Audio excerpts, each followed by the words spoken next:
Hello, this is Fern, and today I'd like to share with y'all my experience making tomato sauce or pasta sauce, whatever, sauce that you make out of tomatoes, using the Roma tomatoes that I grew in my garden this summer. So I've been harvesting tomatoes. It feels like it's been a long time, but I also remember that I was waiting for tomatoes for ages. So maybe it's only been like a month. I don't know. Time is weird. So anyway, I prepped all these romas ahead of time, gradually harvesting like 2 a day, that kind of thing, because I only have one tomato plant that is growing romas. And these were actually grown from a seed from a store-bought Roma tomato. So, I mean, really don't worry so much about saving seeds from store-bought food. Wherever you can get seeds, get seeds. They're free. Plant them. Use what you have. It's totally fine. You don't have to buy like heirloom stuff, Just want to throw that out there for anybody who feels like they might be judged. So here's the tip. I actually got this from Roots and Refuge, the YouTube channel. You can freeze them, and it really helps with removing the skins. And so I'm not sure why I did it in this order for this initial batch, because I did it. I peeled the skins off before putting them in the bowl for all the other ones. But anyway, if you slice the bottom of the tomato, and then you core it and you throw it in the freezer, you can collect them over time as they ripen. Then peeling off the skins is actually really easy.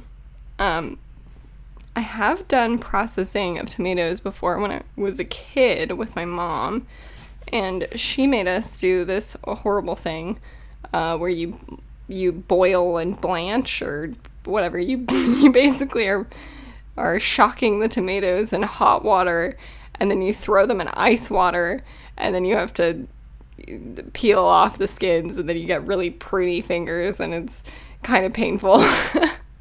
That's what I remember.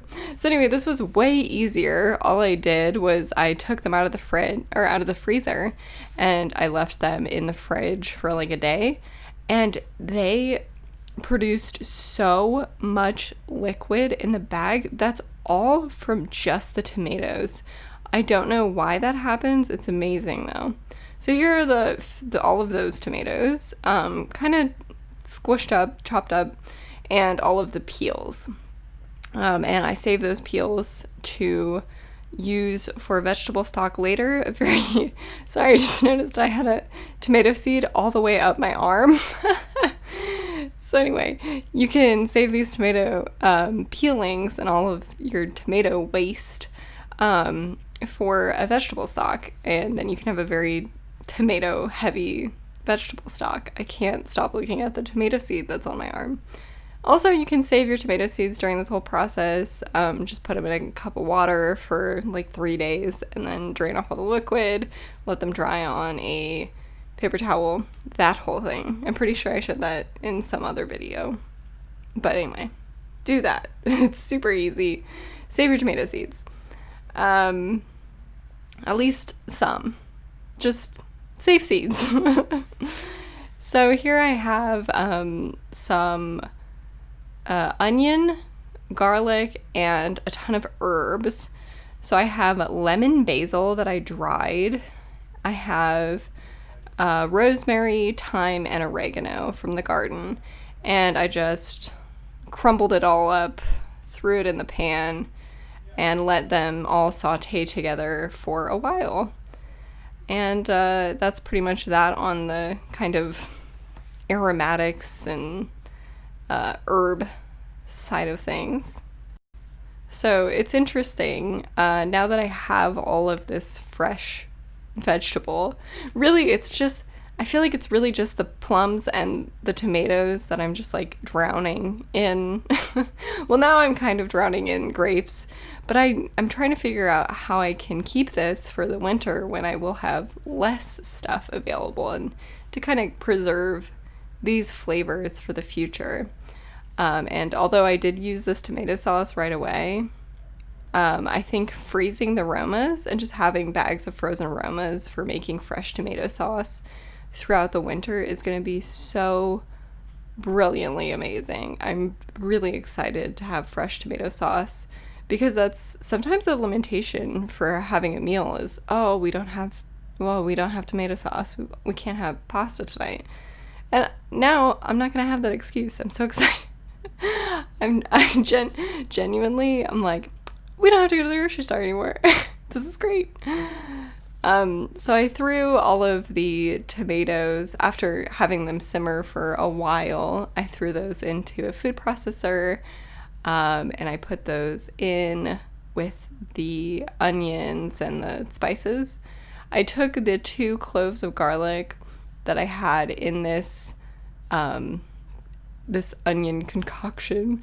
I put those in with these tomatoes, and I pureed that all together to get that flavor in there. So that's how I handled that, because I don't particularly like it, even if it's like mild, to just bite into like a whole clove of garlic in like a pasta sauce. Sometimes they have that, and I'm not super interested in it. But isn't that beautiful? It's such a beautiful red color. I don't know, I feel like I can't express enough how much I enjoyed the process of making this tomato sauce. It was delicious, beautiful, great smelling. Like, you get the tomato smell on your fingers when you're peeling the skins off, and it's just so pleasant. I sound like a crazy person. And then I made some polenta, and I had it with polenta. So here you can see how I've just slit the bottom of it. I honestly don't know if this is how Jess from Roots and Refuge does it, but whatever. This worked totally fine. And then I just cored it. I don't know. I took the top off. There are still some slight cores in some of them, but it's really not a big deal. And that's it. I hope you enjoyed this, and thanks for watching.